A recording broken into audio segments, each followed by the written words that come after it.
आयोजित केलेला आहे आणि या कार्यक्रमासाठी संस्थेचे संस्थापक अध्यक्ष आदरणीय अनंतलाल दादा जोशी, संस्थेचे मार्गदर्शक आदरणीय वीरकुमार भैया जोशी, संस्थेचे सचिव आदरणीय प्रमोद भैया जोशी, त्याचबरोबर संचालक मंडळामधून Ramdas Karne, Baban Gopane sir, Chandrakant Chorane sir, Jadhav madam या कार्यक्रमासाठी आवर्जून उपस्थित राहिले त्याबद्दल मी सर्वप्रथम या सर्वांचे सहर्ष स्वागत करतो.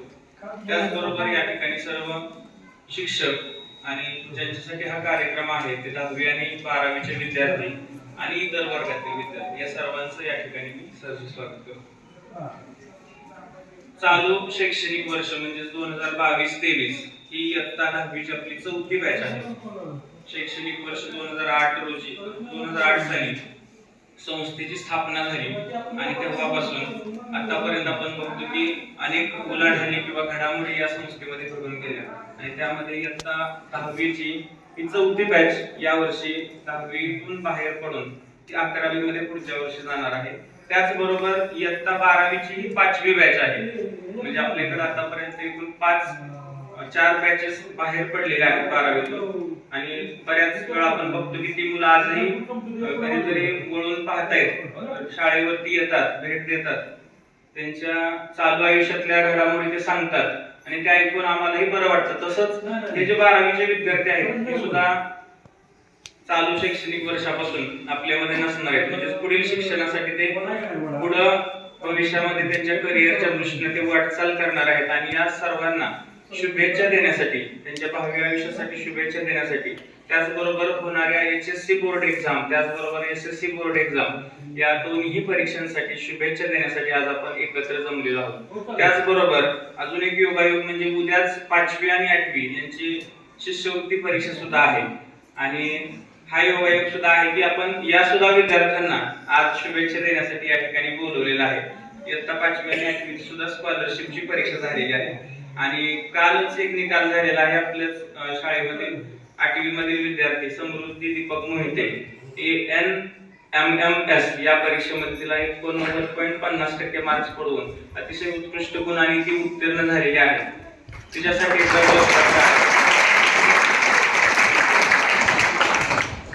असं म्हणतात की संयम आणि शांतता हे यशाचे गमक आहे. आपण जर प्रत्येक गोष्ट ही संयमाने आणि शांत डोक्याने केली तर ती यशस्वी होतेच. उडत्या पाखरांना परतीची तमा नसावी, उडत्या पाखरांना परतीची तमा नसावी, नजरेत सदा नवी दिशा असावी, नजरेत सदा नवी दिशा असावी, घरट्याचं काय बांधता येईल केव्हा येईल, क्षितिजा पलीकडे झेप घेण्याची जिद्द असावी.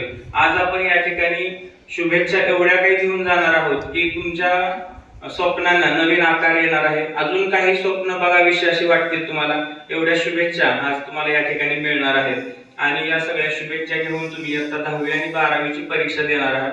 अतिशय शांतपणे, कोणतीही गोष्ट अवघड नाही, फक्त आपण ती शांत डोक्याने विचार करून व्यवस्थित समजून घेऊन केली तर कुठलीही गोष्ट अवघड नाही आणि त्यामुळं कुठल्याही प्रकारचा काही गोंधळ गडबड न करता किंवा जास्त टेन्शन घेऊन विचार करत बसून कुठलेही यश साध्य होणार नाही. त्यामुळे आपण आता इथून पुढे थोडे दिवस राहिले 10वी आणि 12वीचे तर अतिशय शांत डोक्याने विचार करून आणि संयमाने आपण ह्या परीक्षेला सामोरं जायचं आहे. कालच महाराष्ट्र राज्य पुणे शिक्षण परिषदेच्या वतीने केंद्र संचालकांची मीटिंग आयोजित करण्यात आली होती आणि या मीटिंगसाठी आपले महाराष्ट्र राज्य शिक्षण परिषदेच्या सचिव मॅडम माननीय अनुराधा ओक मॅडम यांनी काही त्या ठिकाणी मार्गदर्शक सूचना सांगितलेल्या आहेत आणि या सर्व सूचना मी तुम्हाला आज या ठिकाणी सांगणार आहे. तर बऱ्यापैकी 10वी आणि 12वी हे जे बोर्ड आहे ते तुम्ही पहिल्यांदाच फेस करत आहात सर्वच विद्यार्थी. असं कुणाला अगोदरचा अनुभव नाहीये, कारण जे विद्यार्थी आता 12वीला आहेत त्या विद्यार्थ्यांची तुम्ही 10वीत असताना परीक्षा झालेली नव्हती, कारण कोविड नंतर ही पहिलीच बोर्डाची परीक्षा होते. मागच्या वर्षी ज्या परीक्षा झाल्या त्या प्रत्येक शाळा लेवलवर किंवा कॉलेज स्तरावरती झाल्या होत्या, त्यामुळे असं काही एवढं तुम्हाला ते जाणवलं नाही. परंतु या वर्षीची जी परीक्षा होणार आहे 2022-23ची ती परीक्षा अतिशय शिस्तप्रिय अशा वातावरणात पार पाडणार आहे आणि त्या संदर्भात माननीय सचिव साहेबांनी अतिशय मार्गदर्शक सूचना, त्याचबरोबर या वर्षीच्या परीक्षेमध्ये काय बदल झालेले आहेत. म्हणजे 10वी आणि 12वीची परीक्षा ही सार्वत्रिक परीक्षा मानली जाते. म्हणजे त्या परीक्षेसाठी फक्त शिक्षण नाही तर पूर्ण संपूर्ण जे काही विभाग आहेत, उदाहरणार्थ कलेक्टर ऑफिसचे लोक असतील, जिल्हाधिकारी आहेत, प्रत्येक क्षेत्रातल्या लोकांनी या परीक्षेवरती काय केलेलं आहे, यावर्षी जास्त लक्ष दिलेलं आहे. त्यामुळे कोणत्याही प्रकारचा गैरमार्ग करून आम्ही पास होऊ किंवा गैरमार्ग करू हा जर विचार तुमच्या डोक्यात असेल तर तो सर्वात प्रथम काढून टाका. कारण या वर्षीची परीक्षा ही पूर्णतः शूटिंग करून होणार आहे. म्हणजे तुमचे जे पेपर येणार आहेत ते ज्या परीक्षा कस्टोडियन आपलं जे अकलूज आहे तिथून निघाल्यानंतर जो जो पेपर घेऊन येणारा माणूस आहे तिथपासून ते सगळं ऑन रेकॉर्ड ही परीक्षा या वर्षीची होणार आहे. त्यामुळं कुठल्याही प्रकारे तुमचे डोक्यातले विचार काढून टाका आणि शांततेत अभ्यासाला सुरुवात करा. ज्यांनी अजूनही अभ्यासाला सुरुवात केलेली नाही अशा मुलांसाठी सुद्धा बराच कालावधी शिल्लक आहे. कारण आपली परीक्षा 10वीची 2 मार्च ते 25 मार्चच्या दरम्यान आपल्या विद्यालयातील मुलांची होणार आहे. म्हणजे आपल्या मुलांचे जे पेपर आहेत त्यांच्या तारखा 2 मार्च पासून ते 25 मार्च पर्यंत होणार आहे.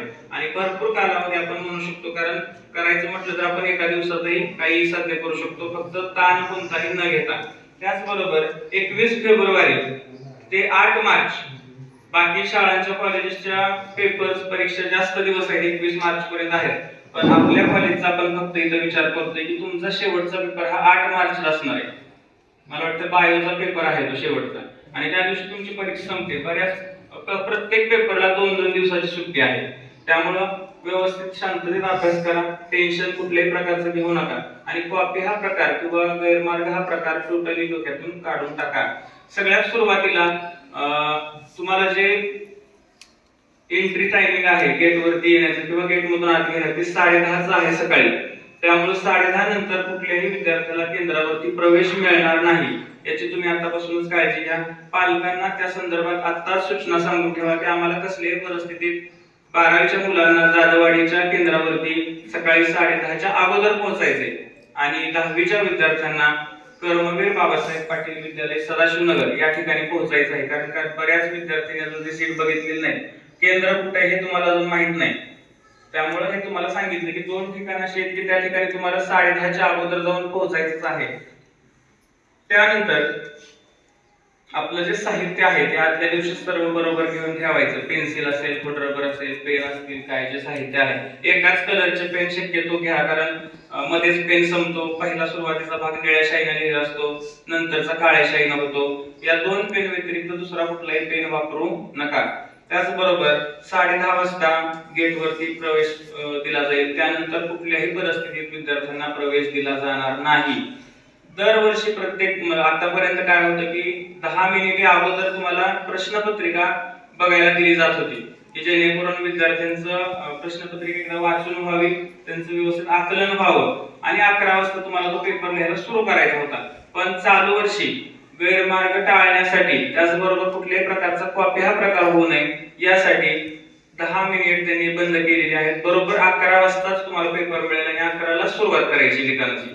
कारण कालच्या मीटिंग मध्ये असं सांगितलं की 10 मिनिटांमध्ये काय होत होतं की शाळेतून कॉलेजमधून पेपर फोटो काढून बाहेर पाठवले जायचे, आणि त्या दरम्यान काही मुलं उशिरा येऊन मग पेपर लिहित बसायचे, की 10-11 नंतर यायचे. तर आता 10:30 नंतरच प्रवेश तुमचा बंद आहे. त्यामुळे 11ची वाट बघायची नाही आपल्याला. 10:30लाच आपण त्या परीक्षा केंद्रावरती जायचंय, आणि 11 वाजता बरोबर पेपर सुरू होईल. दुपारच्या सत्रातील विद्यार्थ्यांसाठी आपले बहुतेक दुपारच्या सत्रात कुठले पेपर नाहीत, पण जे असतील तर ते 2 वाजता तुम्हाला तिथं पोहोचायचे. 2 नंतर तुम्हाला प्रवेश मिळणार नाही. आणि प्रश्नपत्रिका वाटप 11 वाजता होईल. प्रश्नपत्रिका वाटप झाल्यानंतर कुठल्याही परिस्थितीत तुम्हाला परीक्षा केंद्रावरती प्रवेश मिळणार नाही. कारण त्यानंतर तुम्ही जायचा प्रयत्नही करायचा नाही, तिथं घेणारच नाही तुम्हाला, कारण ऑलरेडी प्रश्नपत्रिका वाटून झालेली असणार आहे.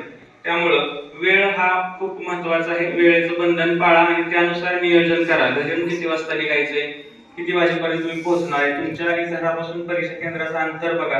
नाहीतर 5 मिनिटात जाताय म्हणून तुम्ही निघाला आणि 10 मिनिटं लागतील. त्यामुळं अगोदरच नियोजन ते बघून घ्या. त्याचबरोबर आपल्याकडे साहित्य कुठल्याही प्रकारचं आतमध्ये घेऊन जायचं नाही. बऱ्याच विद्यार्थ्यांकडे स्मार्ट वॉच आहेत, की मुलं म्हणतील आमच्याकडे घड्याळ आहेत, आम्ही ते आतमध्ये घेऊन जाऊ शकतो. ऐन वेळी तुमचा काय प्रॉब्लेम होतो की तुम्ही ती घड्याळ घालून जाल, परीक्षा केंद्रावरती तुमची ती घड्याळ काढून घेतली जातील. त्यानंतर आतमध्ये गेल्यावर तुम्हाला टाइम बघण्यासाठी घड्याळ नसेल, आणि मग तुम्ही उगाच इकडं तिकडं चोळबोळ करणे, दुसऱ्यांना वेळ विचारणं हा प्रकार होईल. त्यासाठी तुम्हाला ही सूचना अगोदर सांगतोय की सर कुठल्याही प्रकारचे इलेक्ट्रॉनिक वस्तू आपल्या बरोबर असणार नाही. फक्त आपलं पॅड, रिसीट आणि पेन पेन्सिल एवढं साहित्य. स्मार्ट वॉच सगळे बाहेर काढून ठेवण्यापेक्षा तुम्ही घरीच ठेवून जावा. तिथं परत चोरीला जाईल, परत तुम्हाला टेन्शन, कुठल्याही प्रकारचं टेन्शन आपल्याला घ्यायचं नाही. त्यामुळे अगोदर आपण ही सगळी काळजी घ्यायची आहे. आणि परीक्षा केंद्रावरती जाताना स्मार्ट वॉच असेल, कॅल्क्युलेटर असेल किंवा मोबाईल अजिबात घेऊन जायचं नाही. कधी कधी आपण मोबाईल घेऊन जातो, आपली बॅग बाहेर असते आणि मग ते आपल्या डोक्यात विचार असतो की माझा मोबाईल कोण घेतोय का किंवा नेल कोण. तर अशा डोक्यात विचार येण्यापेक्षा तो घरीच व्यवस्थितरित्या लॉकर मध्ये ठेवा, कपाटात ठेवा. म्हणजे तुम्हाला काय होणार नाही, टेन्शन येणार नाही आणि अभ्यासातून किंवा पेपरच्या लिखाणातून तुमचं लक्ष तिकडे तिकडे विचलित होणार नाही. त्याचबरोबर अजून महत्वाची सूचना आहे, तुम्हाला ज्यावेळी 11 वाजता पेपर मिळेल आहे का त्याच्या अगोदर तुम्हाला उत्तरपत्रिका दिल्या जातील. 10वी आणि 12वीला 40 मार्क आणि 80 मार्काच्या तुलनेत त्यांनी प्रश्नपत्रिका 28 आणि 22 पानांची दिलेली आहे. भाषा विषयासाठी तुम्हाला 28 पानांची प्रश्नपत्रिका आलेली आहे का हे चेक करा सुरुवातीला, उत्तरपत्रिका. कारण काय होईल की तुम्ही सुरुवात करायला लिहायला आणि नंतर तुमच्या असं लक्षात येईल की 22 पानाची उत्तरपत्रिका आलेली आहे आणि त्यावेळी काय होईल की तुमचा वेळ वाया गेलेला असेल, तुमचं लिखाण झालेलं असेल आणि एकदा बारकोड स्टिकर चिटकवल्यानंतर कुठल्याही परिस्थितीत तुम्हाला प्रश्नपत्रिका उत्तरपत्रिका बदलून मिळणार नाही. त्यामुळं हातात आल्यानंतर व्यवस्थित उत्तरपत्रिका चेक करा. आपण प्रश्नपत्रिका चेक करतो पण त्याच्यापेक्षा महत्त्वाचं आहे उत्तरपत्रिका चेक करणं. उत्तरपत्रिका बघत असताना मध्ये कुठे एखादं पान फाटलेलं आहे का हे सुद्धा बघणं गरजेचं आहे. कारण मधलं जर पान फाटलेलं असेल तर तो कॉपी प्रकार म्हणून ग्राह्य धरला जाईल असं सांगितलेलं आहे. समजा चुकून काय होतं, कधी कधी आपण उत्तरपत्रिका आपल्याला बरोबर येते, भाषा विषय बघायचे 28 पानाचे आहेत का, आपण पेन्सिलने रेषा मार 2-2, 4-4 रेषा मारत असतो आणि ही रेष मारत असताना काही गडबडीत काय होतं, आपण पेन्सिल दाबून ओढतो आणि कधी कधी आपलं पेज फाटतं. अशा वेळी लगेचच तिथल्या पर्यवेक्षकाला सांगायचंय की माझं पान फाटलेलं आहे. त्या ठिकाणी तुमची सही, पर्यवेक्षकाची सही, केंद्र संचालकाची सही असणं खूप गरजेचं आहे. जर तसं नाही झालं तर काय होईल की पुढे जाऊन गैरमार्ग प्रकार ज्यावेळेस हे पेपर बोर्डाकडे जातील त्यानंतर असाही ते ग्राह्य धरलं जातं की हे पेज काय केलं, मुलांनी फाडलं, बाहेर टाकलं आणि बाहेरून परत ते पेज येऊन तिथं लावलेलं आहे, असा प्रकार घडू शकतो. त्यामुळे तुम्ही कुठल्याही प्रकारे सुरुवातीला रेषा मारताना व्यवस्थित मारा जेणेकरून आपलं पेज फाटणार नाही किंवा पेपर लिहिताना सुद्धा कुठल्याही प्रकारे पेज फाटणार नाही याची काळजी घ्या. ही सगळ्यात महत्त्वाची सूचना आहे. त्यानंतर बारकोड आणि होलोग्राफ बऱ्यापैकी क्लासमध्ये तुम्हाला त्याचं डेमॉन्स्ट्रेशन दिलेलं आहे. तरीही अजून एकदा जरी ज्यांना समजलेलं नाही त्यांनी विचारा.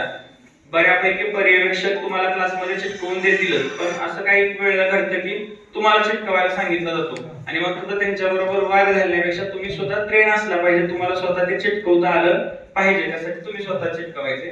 त्याच्यानंतर सगळ्यात महत्त्वाची सूचना मुलींसाठी आहे, परीक्षा केंद्रावरती कुठल्याही पुरुष शिक्षकाने तुम्हाला जर चेकिंग साठी वगैरे बोलवलं, हात लावला तर तिथं जायचं नाही. म्हणजे कुठल्या तरी लेडीज शिक्षकाच असले पाहिजेत असा आग्रह तुम्ही करायचा आहे. म्हणजे ते प्रकार होणार नाही, पण जर चुकून झाला तर तुम्ही अलर्ट राहायचंय, तुम्ही सतर्क राहायचं आहे आणि तो प्रकार त्यांच्या निदर्शनास आणून द्यायचा आहे. त्याचबरोबर जर काही गैरप्रकार घडत असेल तर तुम्ही तिकडे न लक्ष देता तुमचा स्वतःचा पेपर कसा कव्हर होईल याकडे सर्वात महत्त्वाचं लक्ष द्यायचंय. अशा प्रकारच्या बऱ्याच सूचना आहेत आणि त्या सर्व जणांनी पाळायच्या आहेत जेणेकरून तुमचा एकदम आनंदी वातावरणामध्ये आणि तणावमुक्त वातावरणामध्ये पेपर जाईल. आतापासून तयारीला लागा. संस्थेच्या वतीनं, सर्व शिक्षकांच्या वतीनं मी तुम्हाला येणाऱ्या HSC आणि SSC बोर्ड परीक्षेसाठी शुभेच्छा देतो. थँक्यू.